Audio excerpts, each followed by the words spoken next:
So Indiran is gonna go ahead and do the play that we just described. Sylvanas is gonna get a Feral Spirit, Spirit Wolf, and he's gonna innovate out a Kel'Thuzad and get back control of the board. And Beherit needs to top deck a Hex in order to stay into the game, as his opponent is actually getting a free Sylvanas roll. A free Sylvanas still. On his turn, Beherit top decks a Sludge Belcher. He's overloaded for 2. So let's see if he can actually clear the board. I don't suppose he can. He clear Kel'Thuzad? Yeah, he needs 2 minions. No, that's actually really hard for Beherit because he needs 2 minions in order to kill Kel'Thuzad, because the Orc Biter weapon only makes his break into a 7 attack minion. Okay, let's see what he will try to do. He's gonna Rock Biter weapon himself, and he's gonna. Oh, okay, yeah. He can do it that way, but that way he loses so many resources. Okay, yeah. So he effectively clears Kel'Thuzad by crushing 4 of his guys. However, he has the card advantage. He's kind of allowed to do that. Indian is going to use Hippo of the Groove and start trading with the totems that Beherit has in order to not give him any Flame Tongue value, and I believe play his whole hand out. There's no reason to hold that Zombie Toe into his hand, or to hold that Sludge Belcher into his hand. We should also note that at any point in the game that Indian draws an Ancient of Lore, he's gonna be back in this game. So let's see. Basically, finds a fire elemental, and I'm not really sure what his next play gonna be. I'm imagining fire elemental. Sludge Belcher is an option. However, your opponent has a Sylvanas on the board, and by putting a fire elemental, you give your opponent a way to get value out of his Sylvanas. So basically, it's gonna go ahead and play a Healbot and a Sludge Belcher, and most likely pass the turn back to his opponent, who finds a Swipe, which is, I believe, very crucial top deck at this point in the game. Now, what Indiran can do is actually trade the token, then use Swipe on the crash Sylvanas into Sludge Belcher. Sludge Belcher spawns a token, then you use Swipe on the Pilot Shredder and see what Shredder gets him. Patient Assassin, that's actually really good. And then you actually trade. Do you want to trade the Zombie Choke with a... No, I don't think you want to trade the Zombie Choke with a Healbot. So most likely what you are gonna have to do is, do it the way that Indian does it, He's gonna pressure Beherit. However, Beherit has a way to come back. He tops the Canuck. Let's see if he can get a totem. Okay, he doesn't get the right totem for this. However, he can Earthshock Sylvanas and then use Fire Elemental to finish her off. Let's see if he wants to do that. And in their hands, it is one Ancient of Lore that can get him back into the game for good. Has another Swipe, if I'm not mistaken, and he has already used Scenario, so there's that. And Beherit is gonna just press his advantage and, actually be the only player that's left standing with a big enough guy to do some damage. Now, what Indiran can do is trade all of his minions into the Fire Elemental, or actually go face with all of them and threaten to, win the game next turn if he top decks a Savageon, unless Beherit clears his Sludge off the board. So Beherit top decks a Zombie Zone, not the draw that he wants to see right now. Let's see if Indiran can make it. So Beherit is gonna trade with a Sludge with a Sludge Belcher, and Belcher is gonna spawn a Slime, and Indiran has the wrong part of the combo. But however, that Force of Nature is gonna allow him to gain total control of the board, and Beherit will be top decking while Indiran has the 4 guys on the board. Let's see right now. Don't believe he wants to damage his zombie, so most likely he's gonna use his hero power. Yeah, that's correct. And So if Becher manages to top deck something, like the first player who gets something good out of the top of his deck is actually the winner of this match. However, Indina has more good draws than Becher in his deck. Indina is gonna draw an Ace in the War, and I'm not really sure if Indira wants to play that Ace in the War in an approach mode that I would like to see that. Because the same cards that answer an rooted Ancient of War in Becher's deck answer an uprooted Ancient of War. Let's see, he's gonna do all the damage that he can. He's gonna leave Becher with 11 health, and he's gonna play an Ancient of War into. It's more likely. I guess it's more likely that your opponent has a big game hunter in his deck than a Black Knight. So the argument that we're gonna have to face is Black Knight versus Ancient of War, and he's gonna uproot the Ancient of War. This is Beckett's last turn. He top decks a Lightning Storm to get himself out of the trouble. He's gonna hex the Ancient of War and use Lightning Storm. Let's see what the rolls on Keeper of the Groove and Zombie are. And both of them are gonna survive. That was really huge for Indiren. And if I'm not mistaken, Indiren has to be feeling quite good with himself and that Lightning Storm roll. So he's gonna shapeshift, get all the damage that he can through, and this I believe to be Beckett's last turn. He draws a Rock Biter weapon, and he needs to roll a Taunt Totem to stay in this game. He rolls a Taunt Totem. Let's see. I don't know if Beckett has Neptulon in his deck. Neptulon could get him back in the game. He gets back 5 health, but leaves the 4-3 on the board. And Diren is for sure to play that big game hunter in order to threaten lethal next turn. I imagine if Beckett top decks an Epsilon that could give him target like charging Merlock, but I'm not really sure that's a reason not to play your big game hunter. Indiren is thinking of that. Okay, he passed the turn, Beckett finds a big game hunter. Let's see if he can roll another Taunt Totem in order to stay in the game. No Taunt Totem for Beckett, and that's good game. Indiren is gonna take that series 3-0. And he's gonna advance to the finals.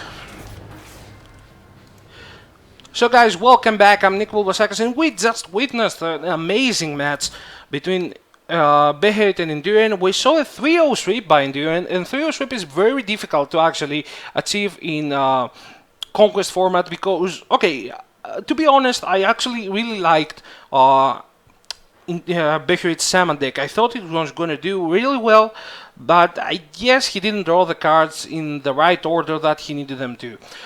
So guys, that's it for our top 4 matches, and that means we have the final pair of the Brawlers in Tournament Series. So we're gonna have No Mercy A83650 versus Indiren from H2K Gaming. Both players are going to be playing for a total of 10 points to the winner, 5 points to the winner. That's the points that you need to use for the 2015 Hearthstone World Championship qualifiers. Now, if you enjoy the coverage and want to learn more about the tournament series, you can head to our website, razorsedgegaming.gr, maybe leave a like on our Facebook page or follow us on Twitter, where we'll update you we will give you regular updates with our, the tournament structure when we go live, maybe some news that concern you. And yeah, if you want to participate in those tournaments, you can actually check out the long page. And yeah. Okay, so what we're gonna do is we are gonna take a small break, set the finals up for you, and we're gonna be back with the finals of the 10th Online Brawlers in Championship. So guys, stay tuned, we will be back with more Hearthstone.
Okay, so hi guys, welcome back to the finals of the 10th online Brawlers in series.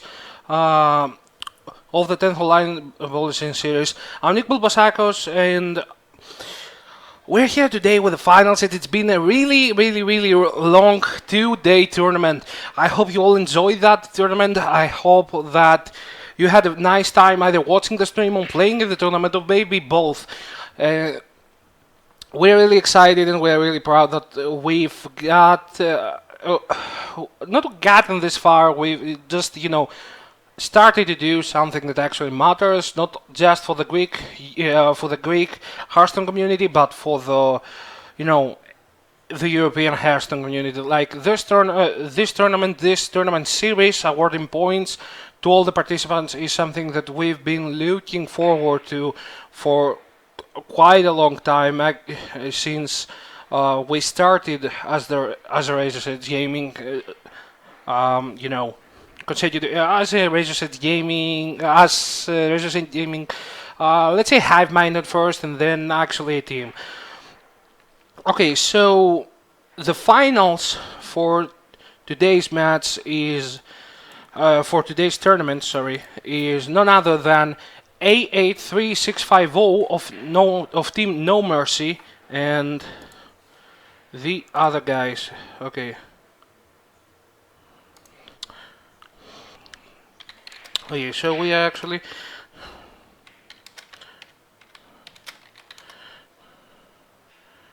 okay.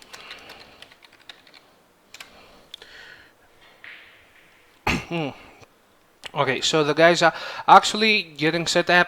I know this is our first time streaming in English, so I'm really sure that the stream could use improvement. That much we know.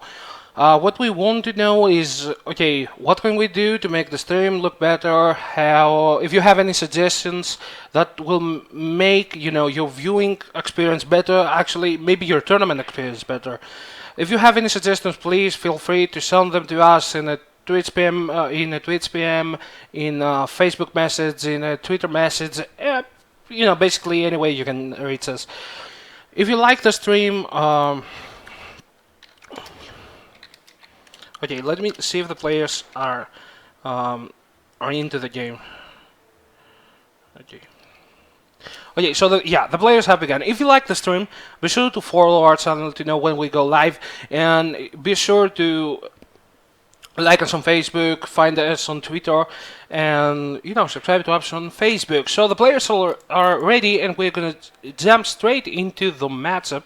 And we have Indiner of HTK Gaming versus I'm gonna call him A8. So let's see if both players are ready, and yeah, the game can begin. Okay, so both players are ready. This is the finals of the 10th online Brawlers tournament series. It is actually the first of many tournament series that Razor's Edge Gaming is hosting that actually has players getting BlizzCon points. So excuse me for a second.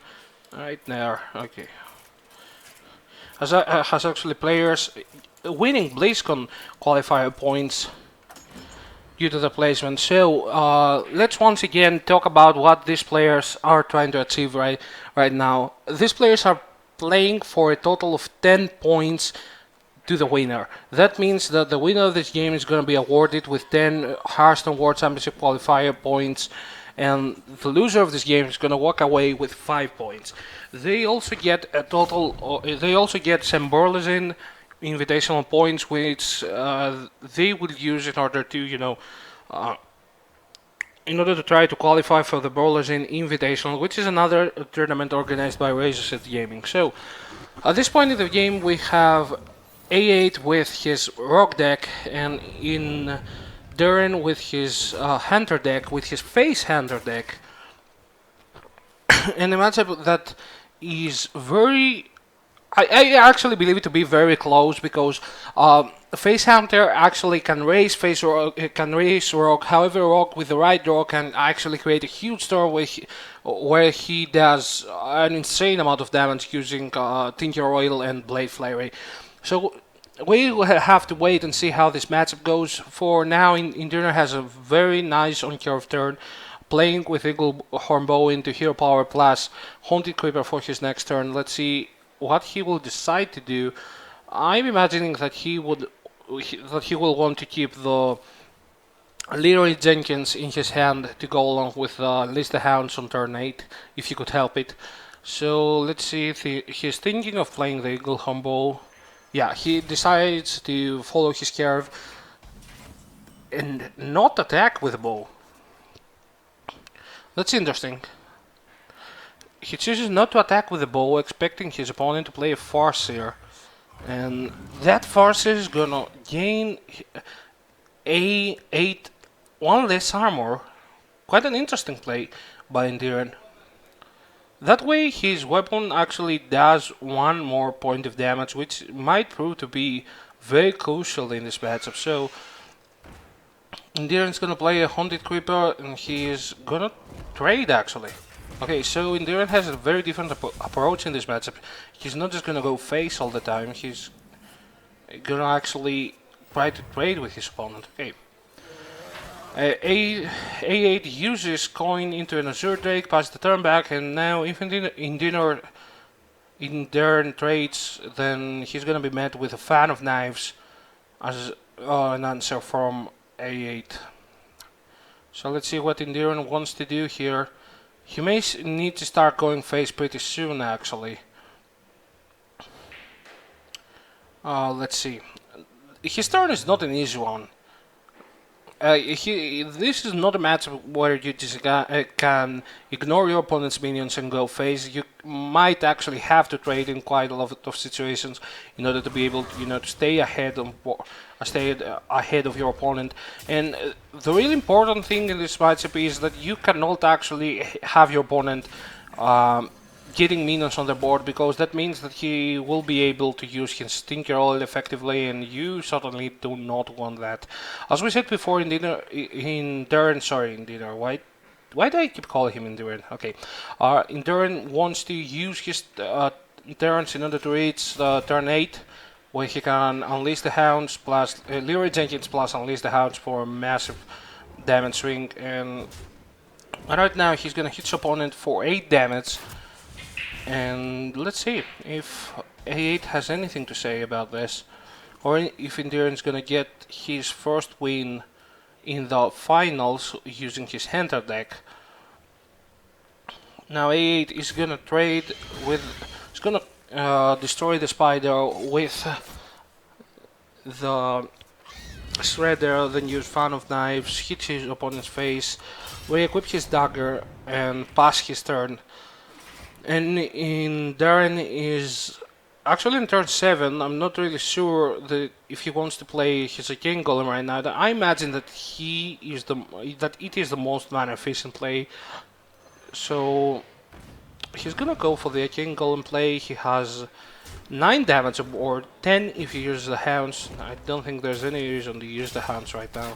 So he gets his opponent down to 5 life. Let's see if A8 can top deck anything to get him out of this, knowing that Enduran has a Leroy Jenkins in his hand. I don't believe A8 can top deck anything. Even Farseer doesn't get him out of this. He cannot play a potential Healbot or a potential Slot Spells or so. Yeah, if I'm not mistaken, that's gonna be game 1 going to Enduran. As A... Oh, okay. I just realized he can get a healing totem out of this. No, he doesn't. Okay, so this is gonna be, game 1 going to Enduran of H2K Gaming. A really strong start in the finals, getting rid of what is considered to be a liability in most Conquest matches, that is the Hunter list, because your Hunter list is actually pretty linear. To be honest, that means that you have to win with your Hunter early. You do not want to keep your Hunter as the last deck to be played for no reason. Okay, so right now... Okay.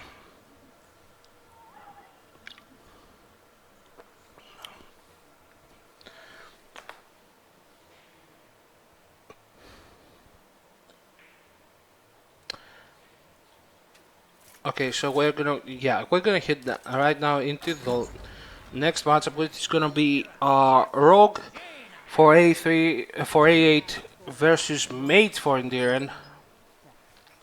Let's see how these players will get around to playing this matchup. It's gonna be Endearon's mid-range match, mid-range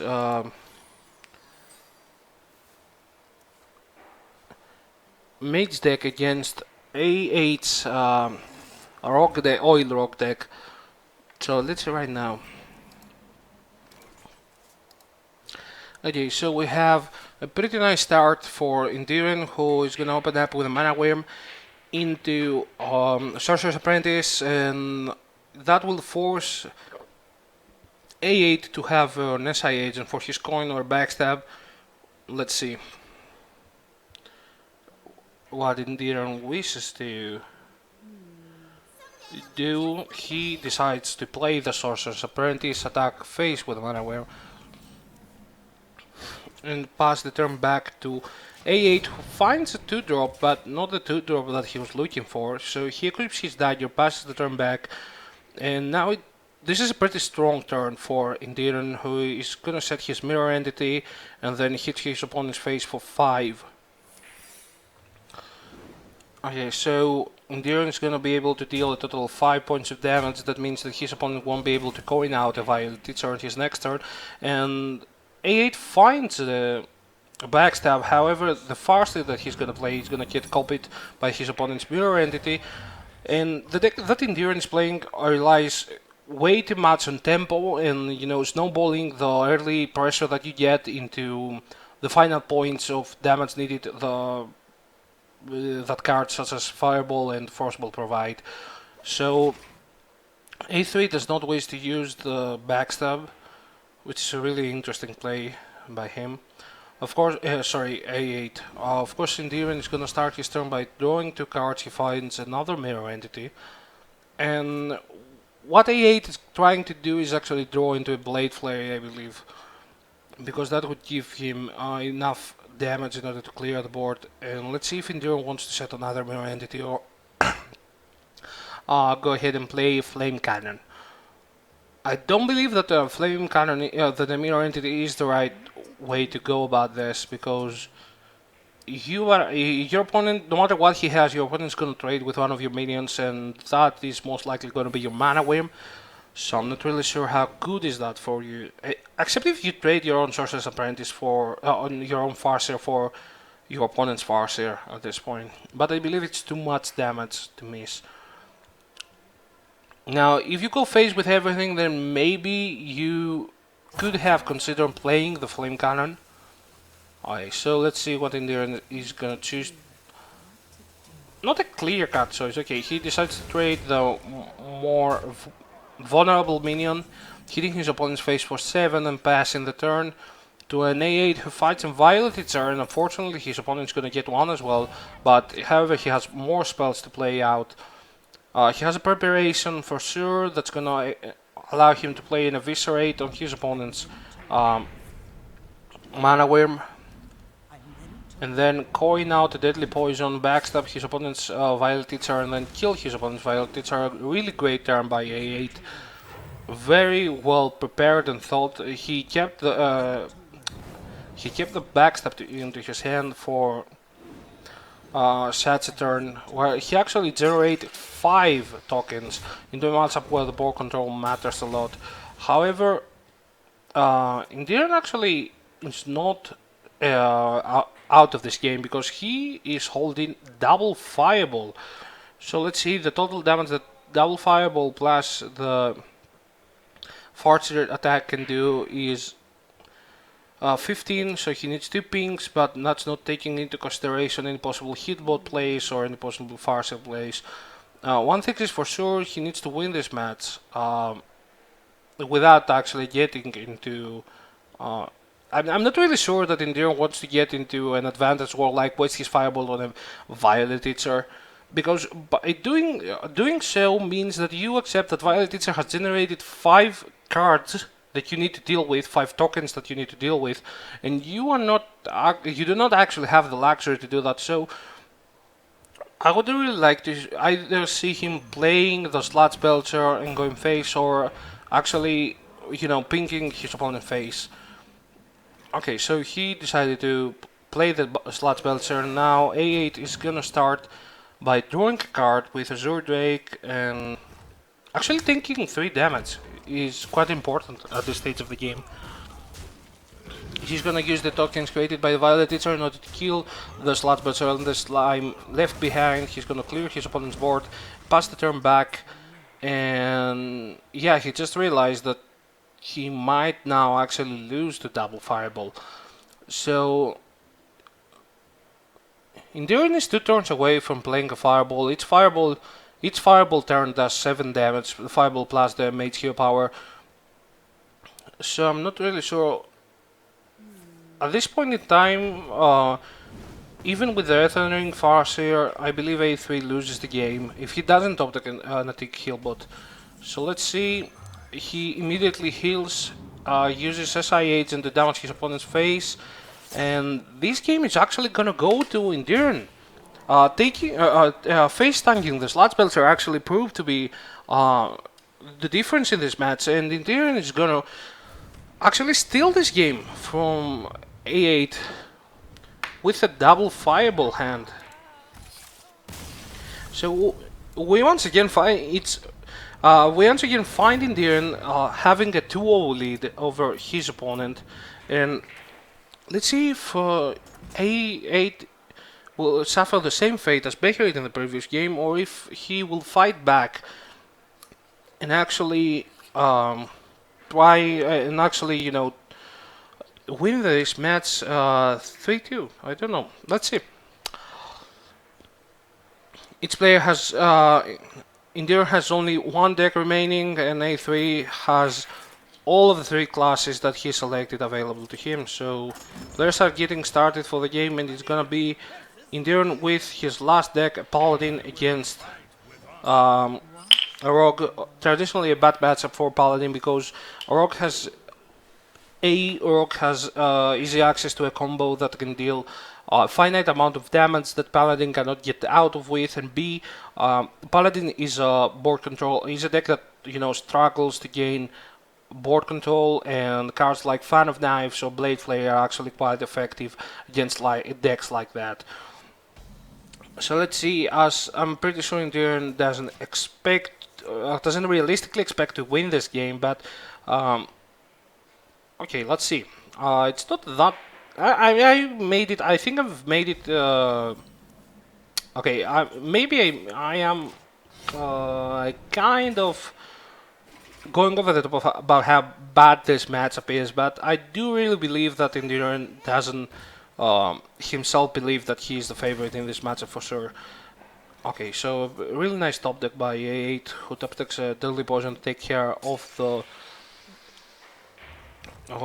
Knife Juggler. And the problem in this matchup is that most of your Paladin cards most of the Paladin cards get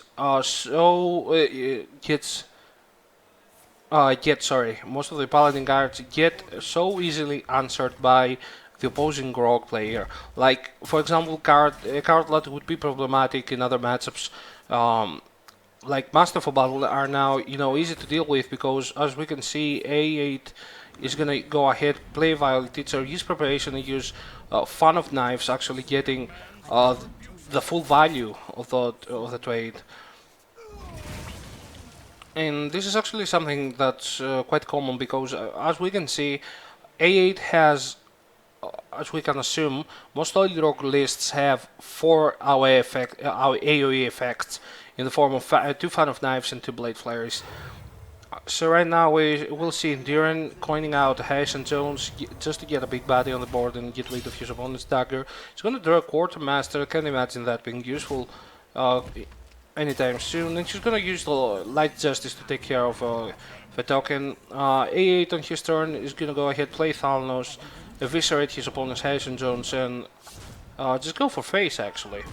And really what Endurin needs right now is a Consecration in order to be able to finish his opponent's guys off. He has 5 mana, so he can use a Loatheb. That means that your opponent's forced to have a minion on board. he's forced to play a minion, I'm sorry. And I am sure A8 is really happy to play his own Loatheb in response to his opponent's Loatheb. Okay, let's see. If Enduron wants to damage, there's a play where Enduron damages the Violet Eater, but I guess he's gonna go with a more conservative way of killing his opponent's. Of killing his opponent Bloodmate Salmos, and we see that A8 has a Dr. Boom in his list, and not many rock lists run Dr. Boom anymore. So Azure deck is gonna come out for A8, and he's gonna go face with both the tokens and the Violet Insert and pass the turn back to Endurant, which is gonna equip a 2 Silver Champion and regain control of the board by killing the Azure Drake and taking care of the Violet Eater. He's gonna play a minibot to complete his turn, and the problem is that this point of damage that it's not about getting the board control back, is that by the time you've taken control of the board back as a Paladin player, you have been dealt so much damage that, you know, actually an oil plus Blade Flare can very easily kill you. So yeah, Dr. Boom gets played by A8, and let's see if Enduron, I'm really sure Enduron didn't expect that. Let's see how he wants to deal with it, most likely by playing his own Dr. Boom, however his health is quite lower than his opponent. And I'm not really sure that he wants to, you know, go face with his 2 Silver Champion and his Shielded Miniball, although he may have to. Let's see if he starts a chain reaction with the bombs. Okay, he's gonna kill a bomb, and bomb is gonna kill a bomb, and then the chain's gonna stop here with Endurance Bomb dealing 1 damage to A8's bomb, to A8's Dr. Bomb, I'm sorry. Okay, he's gonna use this 2 Silver Champion to kill another bomb, and I'm not really sure how this can be beneficial actually. You gain 1 health for starters, and okay, your Dr. Boom just got damage with 3. That's really hard, actually, for Enduron at this point. And once again, I'm really sure that Enduron doesn't expect to win this match. He just wants to win one of the 2 remaining matches. As he, I'm really sure knows that Paladin is not one of the classes that can go toe-to-toe against Orc that easily. Dr. Boom is gonna hit face for A3, and I do believe this game is about done. Okay, we have a every time I say that, someone top decks same thing. So we have a consecration from Enduron, so he doesn't need to, actually take face damage from the 2 Silver Champion. So what Enduron can do right now is option A, trade the Dr. Booms, and try to kill the Drake with the bomb and the Shielded Minibond, and then maybe play Tyrion, which I find it to be a weak play because, Tyrion can get sapped and your opponent can develop the board while sapping your big minion. And option B, actually use Consecration and try to get a kill on Dr. Boom with the bomb. Let's see if the bomb... Okay, the bomb doesn't kill the Drake. He's gonna go ahead and play the Tyrion. Okay, really interesting. Okay, so he's gonna play the Tyrion, pass the turn back to A8, who is gonna use Loatheb and Sap. Loatheb, yeah, he can use Sap for sure. And he can most likely use Loatheb. Let's see if he tends to combo the Farseer. Okay, he's gonna use Farseer on himself and use Tinker Oil, both of the guys. Pretty sure he's gonna attack face as well. Okay, and that leaves his opponent with 7 health. And I'm pretty sure that the only play Enduron has is replaying the only taunt in his hand, and that would be Tyrion, or he can use 2 Silver Champion and Iron Big Coal, but I don't think that's really an option. So he's gonna play Tyrion, pass the turn back to A8. He's gonna find another sub, and that's gonna be game for A8, who's gonna claim a game and maybe start, clawing his way back into this series. If you're tuning in just now, we're in the finals of the 10th We're in the finals of the 10th online Brawlers in Tournament Series. Both the players that have made it to the finals, actually quite known European Hearthstone players, uh, quite skilled European Hearthstone players, and they have provided us with some nice matchups, with some nice matches all day long. So we have the Hunter for A3. It's going to be a mid-range Hunter versus Endurance Paladin list. And I'm pretty sure that if I have to give, if I had to give, the higher chance to win to any of the two players, I would say that Enduran has a really good chance to win this game. However, sorry, A3 has a good chance to win this game. But I've been seeing Enduran's hand and the early pressure that he has. I'm not really sure that's the case anymore.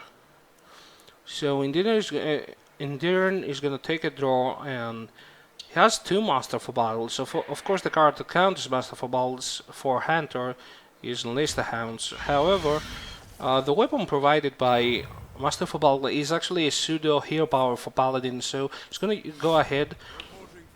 And use that. I'm gonna go ahead and use that. Okay, so.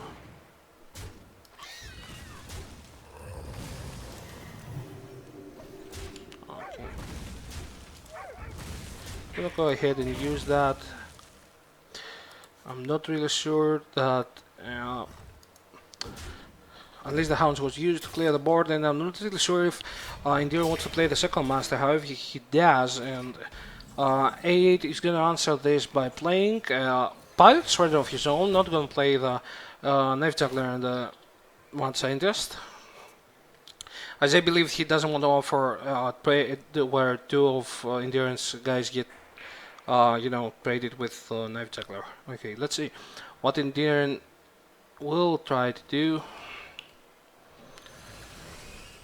He plays Pilot Shredder and decides to go face with all of his soldier tokens. And what A3 has to have in mind, A8 is have in mind is that you cannot actually expect your opponent to not have any of his good cards in his hand. Okay, so you either play around the Quartermaster or you either play around the Consecration, and unlikely for him, his opponent did have a Consecration. He's gonna gain control of the board back. He's gonna pass the turn to A8, who has to actually play a Sludge Belcher and pass. And I'm pretty sure that Enduran will. Oh no, he top decks his True Silver Champion. Really nice top decks by Enduran. So he's gonna actually use the True Silver Champion, and let's see if he wants to use the True Silver Champion and take the trade, or if he is willing to use the Iron Becal on the Belcher. I'm really sure that if you want to use the True Silver Champion this turn, you can actually use the Iron Becal. Like your opponent's playing in mid-range list, you have Elder Peacekeeper for your opponent's high main, so I'm not really sure how many things can go wrong. Okay, if you actually use the owl right now. This is what Endurance is probably thinking, okay, what can go wrong if I use my owl right now? And I don't think that many things can, go wrong if he does, so he's gonna go ahead, play the True Silver Champion and try to take out Belcher with it. He's gonna use Iron Becal to silence the Belcher and trade a Soldier token for Silver Hand Recruit for his opponent's Sludge Belcher. Okay, and now he's gonna pass the turn back. A8 is gonna play an Animal Companion, followed by Pilot Shredder. The Animal Companion is gonna give him Leok, not the best of options, but let's be honest, none of the options at the moment are good. Like, if you get Heifer, you can actually trade for two guys, but that's about it. So Enduran is gonna trade Leok, and he's gonna trade the True Silver Champion with Leok, and he's gonna develop his board and actually go face, yeah. And he has his opponent really low, and A8 is gonna immediately use his turn and take control of the game by take control of the board by actually playing Defender of Argus. However, that said Defender of Argus is going to be met with a Tyrion, a top deck Tyrion from Enduran. So, yeah, this game goes back and forth, but I believe that Tyrion just got Enduran, what he needed to do win the game. So, I believe that the Silverhand Recruit is going to be traded for the Pilot Shredder, and let's see what A8 gets from that trade. If we ever see Doomsayer on this board, I believe the match is already, is already in India's favor if we see any sort of Doomsayer shenanigans. Then, and not Poggle. Okay, I'm pretty sure that wasn't what they expected. Not Poggle can get A8 back into the game if it survives. Maybe get him a good draw or something. Okay, so a way for Endearon to lose this game would be not Poggle getting getting him a card. That card should be something good if Endearon wants to have any chances of winning this game.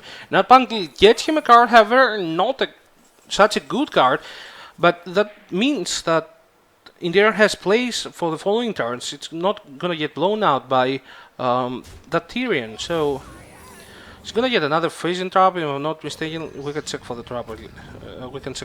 Really. Okay, it's a freezing trap, and there's no way for him to get past this Tyrion. I'm not really sure if Endearon wants to use Aldo. Okay, he gets a Cockhammer that's actually really, really nice. So his Tyrion is gonna be given his Divine Shield back. Shield Minibot attacks into the freezing trap. Endearon might replay that turn actually. Okay, so he's gonna use his Cockhammer. What Endearon is probably thinking is whether Tyrion should attack the Nat Poggle or go for face. And I'm not really sure what's the correct answer here. I would be inclined to destroy the stuff that draws cards. To be honest, he can actually replay the Iron Beak Owl and actually have it silence the Nat Poggle. I believe that would be that would be the correct play. Actually, now that I think about it. He can replay the Owl, silence Nat Poggle so as not to give A8 any more draws, and yeah. I'm gonna use the Cockhammer. Cockhammer is gonna give Tyrion back his Divine Shield. He's gonna go face, and let's see if he wants to silence the Owl. No, he's gonna play the mini bot and make a token. Okay, and he's gonna take the. Let's see if Nat Poggle can get A8 something good. She's gonna fish again, finds the Savannah Highmane, and this is actually on turn 10. However, that actually means that he doesn't have any more plays to begin with. So, Endearon's gonna be the winner of this match. 8-8 is gonna taunt his Sylvanas, but that's not enough, because that all that Endearon has in his hand is gonna silence the Highmane, and Endearon is gonna be the winner of this series with a 3-1 lead, very convincingly. Okay, so quarterfinals, we're back, and we once again have a sweep from Endearon, 3-1, win the finals, and becoming the first, foreigner to ever win a World Legend Tournament series. I know it's not that big of an achievement, but however, that was the final match. Well played by both players, well played to all the guys in the tournament. Let's break down the prizes that these guys are going to get. The Endearon just got 10 BlizzCon qualifier points. A8 still got 5 points, so that's very good. And third and fourth place, Amon and Beherit got 1 point each. So, thank you guys for being here. I was Nick Bulbasakos, your host for the day. Hopefully you liked the tournament. Hopefully we made your deck, a bit funny. If not, and yeah. Now, before we sign off, I want to thank all of our sponsors. I want to thank the players who made it. Very big shout out to Battle.net Pefkadia, who allowed us to use the place to host this tournament. And also a very big thank you to all you, the viewers, who supported the stream, supported our tournaments. It was quite a massive turnout for our tournament. It was the first tournament that we ever held that got over 150 people. This tournament had 230 people signed up and participating. It's very exciting for us. Now, if you want to learn more about that, if you like what we are actually trying to do, be sure to check out our official page, that is razorsedgegaming.gr. There's gonna be all the news about the Brawler series. There's actually the ladder system that we use. You can find out more about that. It's not just the BlizzCon points. There's an invitational that we are organizing. You may want to participate in that. You may want to try and get points for that. So, once again, guys, we are overwhelmed with how many people participating in this event. We will try to, offer you a better stream, offer you a better tournament experience. Hopefully, we will see the lot of you in our next tournaments. For now, I'm Nick Bulbasakos of Razor's Edge Gaming. You can find me and my team at Razor's Edge Gaming on Facebook and Twitter. Okay, so for now, what we're gonna do is, not really sure. We don't have an interview, right? No interview. Okay, so we don't have an interview this time. Maybe next time we will have a winner's interview, but it's actually getting really late right now. Okay, so once again, thank you very much. You can find all the stuff down below. Be sure to leave a click and check out our sponsors. I'm Nick Bulbasakos for the last time today. Hopefully we will see you in the next tournament. Have fun and, play a lot of Hearthstone. See you next time.